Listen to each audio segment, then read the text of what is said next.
Big boss കൊടുത്ത punishment അക്ബറും ഷാനവാസും നന്നായി ചെയ്യുന്നില്ലെന്ന് കുടുംബാംഗങ്ങൾ പറയുന്നുണ്ട്. ശാരിക ബിഗ് ബോസിനോട് കംപ്ലൈന്റ് പറയുന്നുണ്ട്.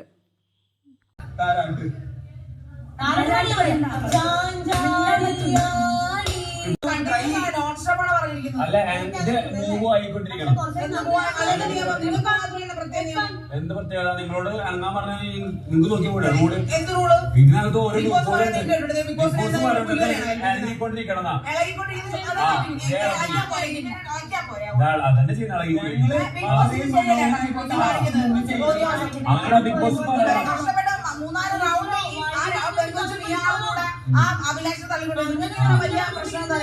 പറ്റൂല ഇതുമായിട്ട് ഇങ്ങനെ പോയി കറങ്ങിക്കൊണ്ടിരിക്കണമെന്നല്ല ഇതിങ്ങനെ അങ്ങനൊന്നും പറഞ്ഞില്ല അങ്ങനൊന്നും പറഞ്ഞില്ല ആന നടത്തുമെന്ന് പറഞ്ഞാൽ ഇയാളൊപ്പം നടക്കണമെന്നാണ്. ആന പോവുകയാണെങ്കിൽ ഈ വണ്ടി